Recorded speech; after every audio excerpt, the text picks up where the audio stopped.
বৰ্তমান পবিত্ৰ ভাদ মাহ চলি আছে। এই পবিত্ৰ ভাদ মাহত প্ৰত্যেকটো দিনত প্ৰত্যেকখন জিলাৰ আৰু প্ৰত্যেক গাঁৱৰে মেম্বাৰ একতা হৈ সকলোৱে নামঘৰত গৈ এগছি চাকি বন্তি জ্বলোৱা হয় আৰু লগতে নাম প্ৰসংগ লোৱা হয়।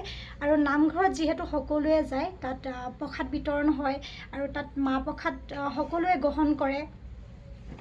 কিন্তু আজি এটা দুখৰ খবৰ গম পাইছোঁ যে এই প্ৰসাদ গ্ৰহণ কৰাৰ পাছতে আমাৰ এই চুতীয়াকাৰী গাঁৱৰ সকলো মেম্বাৰ এনেদৰে অসুস্থ হৈ পৰিছে।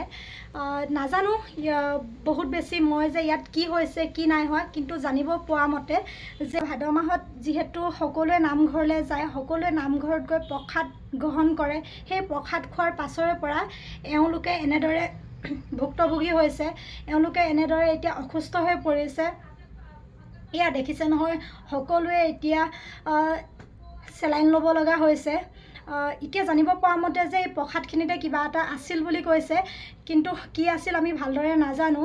কিন্তু আশা কৰোঁ প্ৰসাদখিনিত কি আছিল সকলোখিনি পোহৰলৈ আহক আৰু যাতে বেলেগৰ লগত এনেকুৱা কেতিয়াও ঘটনা নঘটক। কাৰণ আজি এই খবৰটো পাই মনটো বহুত বেয়া লাগিছে, কাৰণ ইয়াত কোনোবা মোৰ আপোন মানুহো আছে, য'ত নেকি মই চুতীয়াকাৰী ছাইডৰে ছোৱালী হয় আৰু মোৰ মা দেউতা নাই যদিও কিন্তু মোৰ সম্পৰ্কীয় মানুহ ইয়াত জড়িত আছে।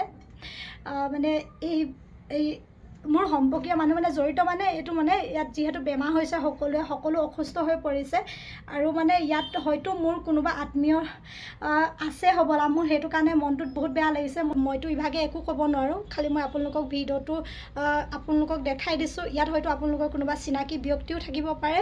আমাৰ চুতীয়াকাৰী গাঁৱত যিহেতু এইটো ঘটনা ঘটিছে, আশা কৰোঁ সকলোৱে যাতে খা খবৰ লওক আৰু কিয় এইটো হৈছিল, কি খোৱাৰ পাছৰ পৰা এইটো হ'ব লগা হ'ল, সেইখিনি সকলোখিনি তদন্ত লওক। খালি জানিব পৰা মতে ভাদ মাহৰ প্ৰসাদ গ্ৰহণ কৰাৰ পাছতে এনেকুৱা এটা পৰিস্থিতি হৈছে বুলি গম পাইছোঁ। আৰু মই কিছুসকল মানুহক চিনিও পাইছোঁ, সেইবাবে মই ভিডিঅ'টো আগবঢ়াইছোঁ যাতে বাকী ৰাইজসকলেও দেখক আৰু তেওঁলোকৰ খা খবৰ লওক, অকণমান তেওঁলোকক চোৱা চিতা কৰক।